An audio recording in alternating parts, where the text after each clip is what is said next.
I, All right, teammates, we are back once again. If this is your first time listening to the Move Swiftly podcast, welcome to the number one show on innovative teamwork. It will continue to be the number one show on innovative teamwork. Shout out to podmatch.com again. You guys have put me in front of some incredible people. For the longest time, I had just a solo show, but now the guests are coming back on the Move Swiftly podcast, and I could not be more excited.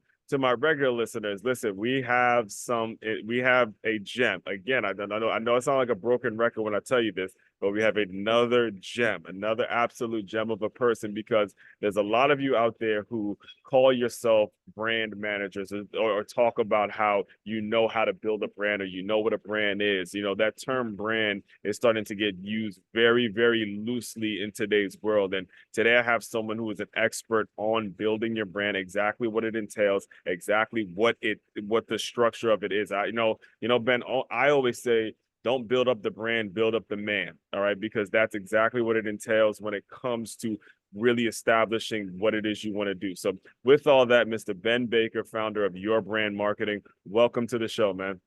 it is my absolute pleasure. We are going to have a lot of fun. Can't wait to hear your questions and have a conversation, and hopefully give something of value back to your audience. Yes, because let's just jump it off right, because one of the things that I heard you say previously, and like I told you off camera, I've been listening to a lot of your work previously, is you were a great storyteller. You know, when it comes to building a brand, you have a background, I believe it's in theater and stuff like that. Yeah. There was an element to where you understood the power of a story and how that story is going to dictate your future and how it can communicate with people. So it might be best to just kind of start off there. Give us a little bit about your background in the theater world, and where did you understand the importance of story and things of that nature? So the floor is yours. Well, it's always been story. From the time I was a little kid, it was always Yes. story. I was lucky. I was one of these lucky, fell into stuff.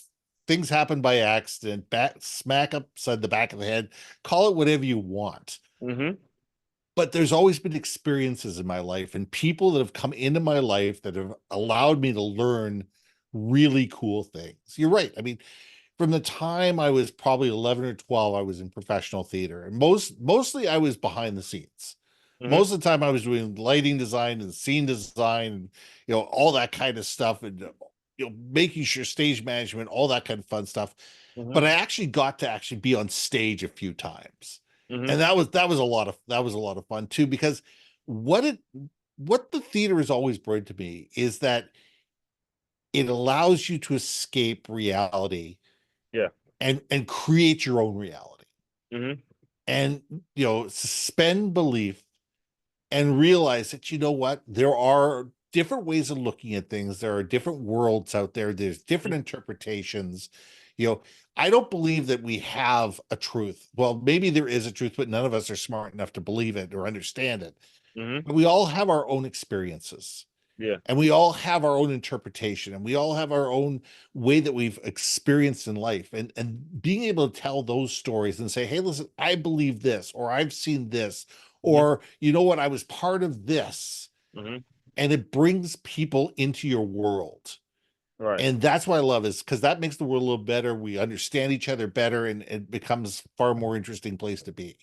So when let's go back a little bit though, because when you're doing the lighting, the backstage stuff, all right, you see a perspective, especially at that age, all right, you see a Yeah, perspective in acting that a lot of us young people don't see. You know, when we look at acting, we look at stage, we see the play, we just see what's going on, and we see the people. And I myself, even as a grown man, I look at a certain character, I don't even know their real name, I only associate them with what I saw them on the show. What sure. do you kind of see from your perspective, like when the director yelled cut and it came time for that actor to come and perform, when they had to switch roles? And that's a perspective that you just don't, it's hard for anybody to resonate with. So how did that kind of help you, just seeing Yeah, what it was like? it's called breaking the fourth wall, and I've Wow. broken that fourth wall many times. And as you say, when you're looking at a television screen, a movie theater, a live Mhm. play, you're seeing a three dimension. You're seeing, behind the person, you're seeing the side of the people, but that's all you're seeing. You're seeing a box, Yeah. and that world created within that box.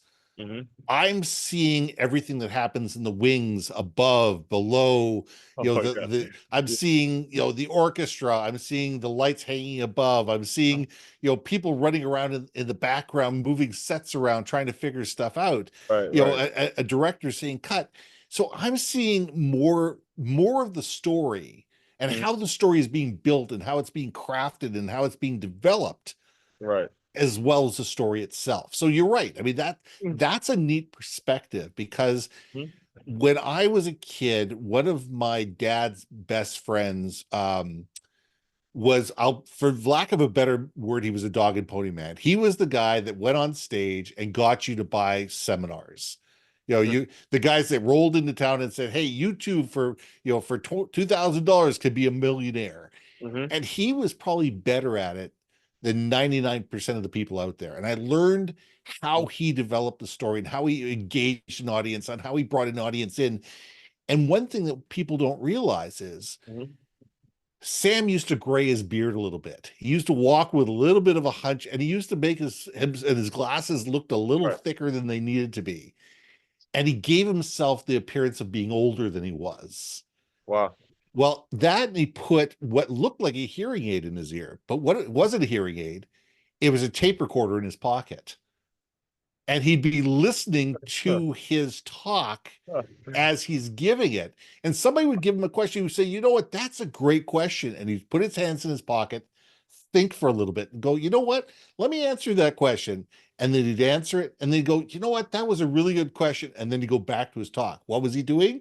He was hitting the pause button and he was hitting the play button. Oh my goodness. Wow. And the world never saw that.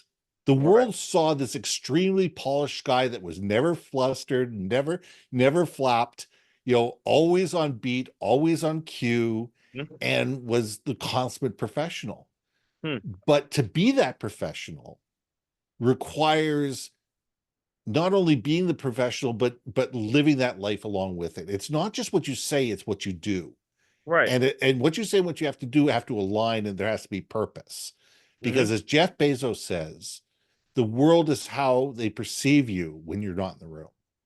Right. Now that man, that well, first of all, that's a great, great lesson. And as a person that gives workshops now, that's something I have to actually consider. But so you're young and you're getting all these lessons, right? The transition into maybe your teenage life, into your young adult life, what inspired you? How were you able to manage that, given that you have this unique perspective? I'm sure, just going to college or, kind of doing the normal thing wasn't something that was really appealing to somebody that saw that. And how were you able to manage those expectations and that transition?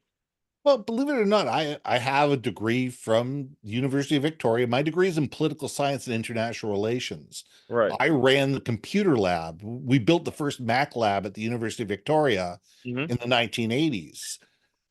But what my perspective always was Yeah. is that there's always something more. There's always something. When you're looking at something, Hmm. you need to look at the edges, Hmm. and you need to look for what's not being said. When somebody's saying something, the question is, what are they omitting? Hmm. What is their body saying that their lips aren't? Hmm. And that has always been, as I grew up and I started in sales and moved over to marketing and communications and branding, it allowed me to sit there and say, okay, what's the error of omission? What's not being said? What's being missed? What's being forgotten? What's being overlooked? Hmm. And how do we bring those to the forefront to truly be able to tell a story that's not only impactful, but it's listened to, it's understood, and it's engaged with? Okay, so you go to school, all right, and this is really interesting. And again, guys, you guys know I keep it 1,000% organic for you on this show.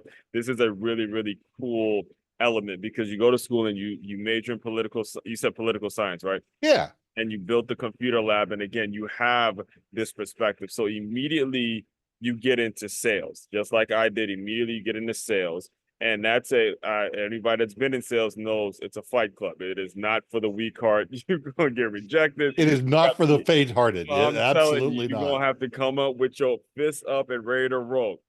How You're did up and your go. sales career go from marketing to now what it is you're doing now, where you're helping people tell their stories. Talk to us a little about the Yeah. lessons that you learned in your sales life. The end of my sales life, well, the end of my sales life was I was managing $100 million account. Mm-hmm. I was literally up in the air. I was George Clooney. I Mm-hmm. had 30 staff underneath me. My job was to be up in the air and fix problems. It And I I didn't fix problems. big problem. Yeah. Oh, yeah. So my job was to sit there and say, okay, what's going on? What's wrong? Mm-hmm. Why is it going wrong? How do we fix it? Let's fix it. And how do we make everybody happy? Mm-hmm. And I was literally in the air 200 days a year. I was in the Million Mile Club. Oh man. And it was a divorce waiting to happen. And my wife and I looked at each other, and I went up to my boss. I said, look, you have two choices. You can cut my travel days in half, or you could double my salary to pay for my divorce. These are your two choices. So he bought me out. Wow. He says, fine, you're done. And I was lucky enough playing golf to meet a guy in the direct mail business. And they were looking for somebody that had technical experience. Mm-hmm. And direct mail is not only about tactics, but it's about strategy. And it's about storytelling. Yeah. It's understanding who are you telling the story to and why do they care and how do you get their attention. And that was really exciting for me. And I started working with working with casinos and started working with grocery chains. And they were very reactive. When I started working with them, they were extremely reactive. Oh my God, my competitor's doing this. We have to do this. My competitor's doing this. Like that. Mm-hmm. And after about 6 months of working with them, I said, enough is enough. Stop. Mm-hmm. It's time for them to chase you.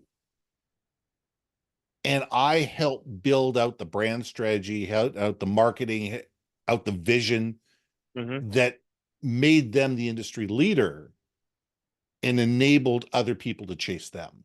So they weren't being a commodity driven reactionary company. Okay. They were sitting there saying, listen, this is our true value. This is what differentiates us. This is how we help people. This is how we align with your emotions and how we enable you to feel that we care about you. Mm-hmm. And guess what? You're going to come to us and your competitors are going to be sitting there licking their wounds and grabbing their tails. What benefits did you see with direct mail? Nowadays, everything is digital, and I could see where that company probably was coming from in terms of I got to turn everything to a PDF and send it in an email and all that. But there's something sacred about holding something. I'll never forget back when President Obama was elected. I had family. I grew up in DC, in Maryland, DC area, and we all went to the inauguration. No, it was the night he got elected, and they wanted to buy the newspaper where that had Michelle, him, and all of them. It wasn't enough for it to be online. They wanted to actually buy the newspaper. So I'm curious, as somebody that worked in the direct mail and kind of talked to businesses about going to a direct mail strategy, what benefits do you see in terms of giving things directly to people as opposed to just shooting off an email and saying, oh, that's my campaign and I did my work for the day? Question: would you rather get an emailed birthday card that's generic and and basically laissez-faire, or would you like to have somebody physically hand you something Yeah. and you slit open the envelope, pull the card out, read the card, and have the anticipation of that check fall out from underneath the pages? Oh man, you just said That's it. the Yeah. essence of direct mail.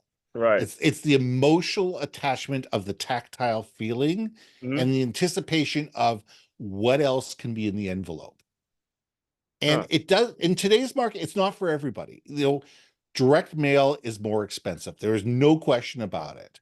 Mhm. However, if you have a high value, high margin business, nothing beats direct mail if you have a targeted list. Hmm. Here's a perfect example. This is a Right. number of years ago. I wasn't involved in this campaign. It's probably completely illegal, but this is beautiful. One high-end car company ended up acquiring the leasing list of another high-end car company. Mhm. Okay. They created a direct mail campaign that had a picture on the front. So if you had a two-door red BMW, Mhm. you would get a direct mail picture with a direct mail piece with a picture on the front would be a two-door red Jaguar on the front that Mhm. said, "Wouldn't you rather be in a Jaguar? We know you're 18 months into a 24-month lease. We can help you be here." Wow. 47% response rate. Wow. Wow. Was it expensive to create? Yeah. Absolutely. Was Yeah. it an extremely targeted list? You bet it was. Right. But the market penetration Yeah. was worth millions and tens of millions, if not hundreds of millions of dollars Yeah. across the United States. Right. So here's the important thing for you listeners to take away when it comes to that. All right. I really want you guys to get a hold of the extremely targeted list aspect of that story. All right. As you're going out, you're building your businesses, you're building your organizations, whether it's nonprofit, not for profit, for profit, whatever it is you're building, get clear on your list. I have a coach now too that I have worked countless hours, had countless conversations with him about making sure your list is so targeted that you just get to a point where you're only serving them. You'll do whatever it is you have to do to get to focusing on that list. Because if you start straying away and you start you start thinking that just what you post online is going to be your brand, and I'm going to do this brand deal with that brand deal, and there's every business has their own agenda. That if you don't have that targeted list, eventually you will stray. You will stray away, and you won't actually get anything done that you actually wanted to get done. So, And here's the add-on to that. Mhm. You don't own your social media. No, you don't. I don't care if you're on LinkedIn, Facebook, Instagram, TikTok, Mhm. Pinterest. I don't care where you are. Right. They can be gone tomorrow. And those 175 quarter million, half million followers that you've spent years trying to acquire Mhm. are gone. And Right. there's nothing you can do about it. Right. When you own your own permission-based direct mail list, whether it's actually physical mail or email or whatever it is, Mhm. you own that data. Right. And that data is extremely popular. And it's not just name, rank, and serial number. Mhm. Do you know their kids' names? Do you know what universities they went to? Do you know what their favorite restaurant is? Do you know when their birthday is? Do you know when their anniversary is? Mhm. And as you build out that information, there's so many different things you could do. We did a campaign for 3 years for a casino Mhm. where we sent people a birthday invitation, and they could come. You say it was in February, your birthday was in March. You got a card in February that said, "Come anytime in March and bring your friends." Mhm. You get a free lunch, you get birthday cake, and you get, based on however much you spend, Yeah. you get an equivalent. You get equivalency in chips. Your friends all get $10 in chips, and they get a free piece of cake. Well, Mhm. guess what? We got a 42% response rate on that on average over 3 years. Mhm. Average is 3 to 5%. Right. And not only that, we also got players cards now for all their friends who weren't friends. And we were able to tie it back. It says this person brought this person brought this person.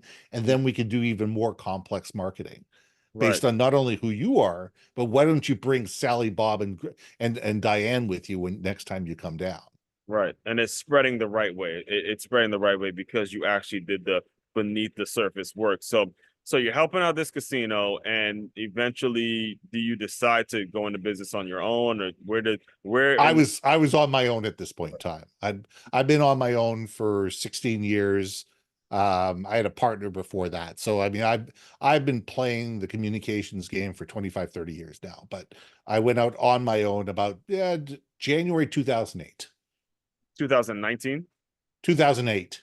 2008. Okay, right. Yeah. So all right, now that was around the time 2008 Facebook was just becoming a thing. I believe, Mhm. there was not Instagram yet. There obviously wasn't any TikTok or anything like that. But you preach communication. You preach ways of making sure you kind of bargain yourself or put yourself in a situation where people come to you and they are improving the communication with their story and things like that.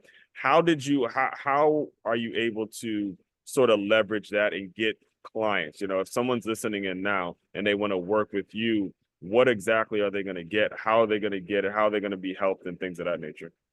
Well, my clients come to me because they are not communicating effectively. Either they're having branding issues, they're having communication issues, they're onboarding huge amounts of people because they had a merger or an acquisition. Mhm. They're going through change management. They're going through a whole bunch of different things. I look at sit there and say, okay, how do we tell your story? Because every company's story is different. Mhm. And every story needs to be told so it resonates with the audience in front of you. You're going to tell a story different to engineers than you are to lawyers, to marketers, to salespeople. Okay. Different people, you're going to get the same nuance, but you're going to use different analogies. You're going to use different mediums. You might use, some people video, some people audio, some people like, some people like the written word, some people like shorter material, some people like longer material. And it's being able, whether it's an internal audience or an external audience, Mhm.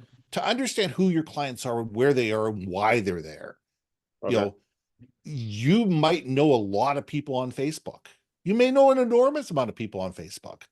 But here's a question. Why are they on Facebook? Are they on Facebook because they want to talk to their grandmothers? Or are they on Facebook because they actually want to do business with people and hear from people in a business arrangement? You Mhm. know, your conversation on LinkedIn is going to be different from it is on Facebook. It's different from X. It's going to be different on Instagram. It's going to be different on TikTok. Right. It's different audiences that digest information differently. Mhm. And it's making sure that all those aspects of that story are congruent and they all push back to your website, Mhm. because that's the repository. What you want to do is you want to push people to one common location. And when Oh. you push people to one common location, then you can get them on your newsletter list.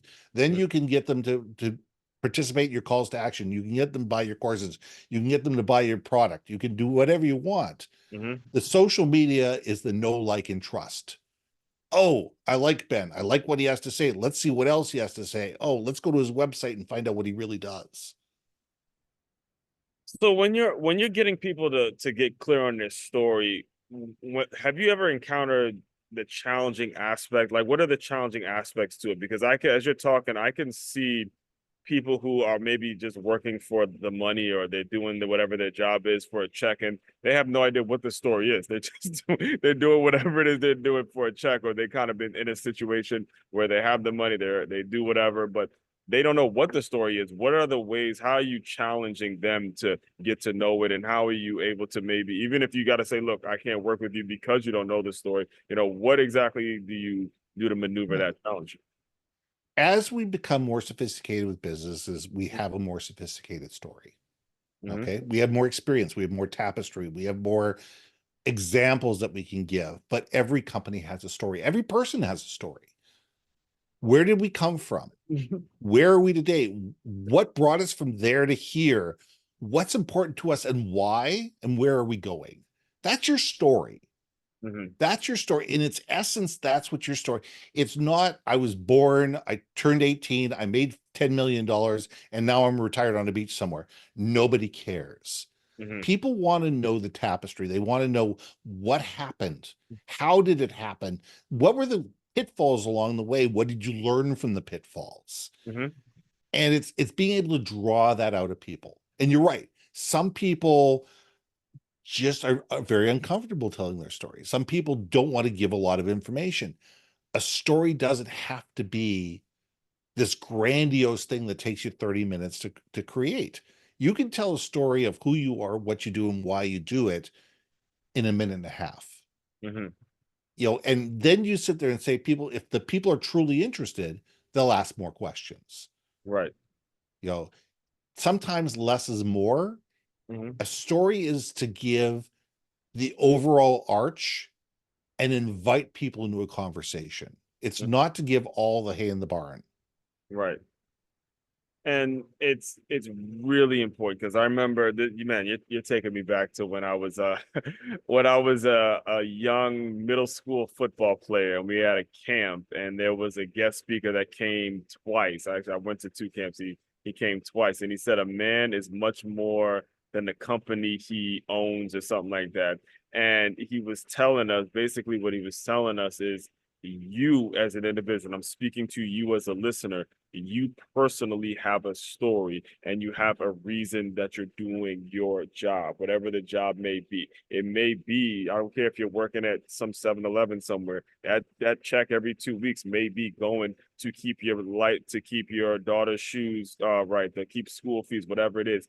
Get clued in to what exactly the money is going to be going to, and then you'll start to see yourself, developing with this company. I can talk to you for hours, and I have on this show talked to you for hours upon hours about companies and jobs I've taken that paid me crap, paid me nothing, but I felt so connected to the brand that I continue to show up day in and day out. And that's what built this podcast. That's what built the platform that I speak to you guys on every single day.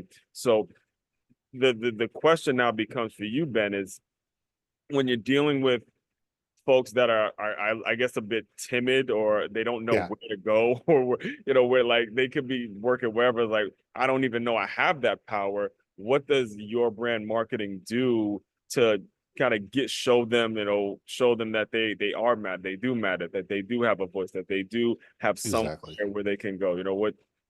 What do you advise Yeah. people to do when it comes to that? A good place I start is I give away far more copies of my book than I sell. I mean, Hmm. the first book I have is 6 years old. Hmm. Today it becomes part of my consulting. When you do consulting work with me, you get a copy of my book. Trust Okay. me, you're paying far more for the consulting than the copy of the book. So I'm happy to mail it to you. But it's what it is. It's called Powerful Personal Brands: A Hands-On Guide to Understanding Yours. Right. And I wrote this for university students originally because I mentor up at the universities and I teach them about interview skills, about personal branding, about how to present themselves, how to communicate more effectively. Hmm. And most of these people are really, really smart and can't articulate their why. Yeah. And I couldn't Oh man. find a book that I really loved on this subject, so Hmm. I wrote one. Yes. And is it the definitive book? I'd like to say it is. Probably, I let other people say whether it is or it isn't. I know Mhm. I'm in love with it because I wrote it. Also, But yeah. but what it is it's a workbook where I tell stories, and at the end of each chapter, I ask a question or a series of questions and give 3 or 4 pages of blank space for people to write their own answers. Hmm. And developing your brand is it's not a one and done thing. Hmm. And it's not something that you do ad hoc or in a hurry.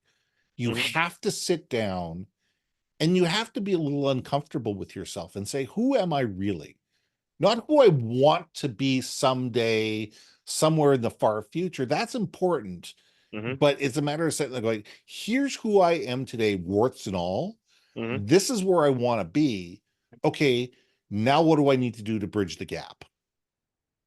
Who do I need to meet? What do I need to learn? What shitty jobs do I need to go through Hmm. in order to gain the experience and the expertise and the relationships in order to be able to be successful moving forward? It's realizing that a brand is done purposely, and it's not just what you say, it's not what you put online. It's what people say about you when you're not in the room. And Right. that's how you act. And if you're not acting the same way in person and online, and you're not saying the same things on person and online, and if you're not, if you're Right. not somebody that lives their brand, Hmm. nobody will believe it. Okay, so I wanna do some role play now, because now Sure. you really got my you got my the wheels turning. I'm in that nowadays. I'm in that college room, and I say, hey, Mr. Baker, I have 2 million followers on my Instagram account. I have a bunch of brand deals hitting me up in my DMs trying to do deals with me. Are you telling me I don't have a brand? Like, what exactly are you telling me in terms of how I manage this kind of traffic that I get with this plastic device that I have right here? What do you Yeah. tell the young kids now that think they have a brand just because of their social media following? My question to you is, what's your engagement like? When you post something, Uh-huh. how many people comment on your post? If you have 2 million followers Mm-hmm. and you get 20 posts or 20, 20 comments in a thing, you don't have 2 million followers. Right. You have a whole bunch of people hanging on that are paying just as much attention to you as they are another 1,000 people. Mm. They might have liked some corny video that you did Mm-hmm. once. Boom, they hit the follow button. Followers does not mean influence. Hmm. Creation of followers are an is a series of engagement. Is you measure your brand by your level of engagement. If you tell your 2 million followers to buy this stock, Yeah. and 50,000 people buy that stock, you've got a brand. Mm-hmm. Because those 50,000 people know, like, and trust you enough Mm-hmm. to go out and buy that stock, right or wrong. Right. And hopefully you've showed them that you have real expertise in picking stocks and you understand the market, da da da da da.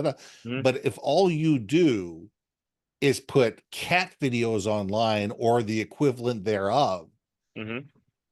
and people are just liking your funny videos, Mm-hmm. you got a whole bunch of people like your funny videos. Mm-hmm. It doesn't mean that they like you. Right. And I mean, you just taught me something. You just shocked me because you made the distinction between engagement and followers. So again, to that person that has 2 million followers, and you may be listening to me now that has 2 million followers, you can post stuff all day without people commenting and giving you, I guess, feedback or, just saying something. You don't really know what to do with your next post because you don't know exactly how people are engaging and they're just hitting a like button. And you get a shot of dopamine when you see that like button, but it's not doesn't mean you're progressing. I use the quote quite a bit on this show. John Wooden once said, "Don't mistake activity for achievement. You're not actually Exactly. achieving anything just because you may have a ton of likes. It's the engagement. What journey are you taking people on?" And this is something that I can talk for hours upon hours about because it is very important when we're in this world where social media is not going nowhere. AI is only becoming more comprehensive. It's only going to lead to a world where we're all going to be connected. If you don't have your shit together and figuring out exactly what your story is, you will be swallowed alive. You'll be eaten alive because everybody is moving in this direction, that direction, and you ain't gonna know what to do. So, with all that, I do want to be very respectful of your time, Ben. Can you just please tell people, what's next, what they can do to work with you, what is some of Yeah. the steps, go ahead. The floor is yours to kind of plug away. Yeah. My You have ideal a podcast too, right? Yeah, well, I've got a bunch of podcasts, but none of them are ones you're ever going to hear of or ever going to see, because we do a lot of podcasts for our clients and do all the strategy work behind them. Oh yeah, do it for them. I got you. Exactly. So we're in the background. Sometimes I'm on the mic, but that's neither here nor there. Mm-hmm. What I do is I work with mid to large size companies to sit there and say, how do we help you tell your story more effectively? It's Mm-hmm. really that simple. The best way to get in touch with me, the best way to find out more about me, is to go to yourbrandmarketing.com. Mm-hmm. If you go, there's a bunch of material there. There's free material to look at. There's a Mm-hmm. whole bunch of free ebooks. There's interviews that I've done with various people.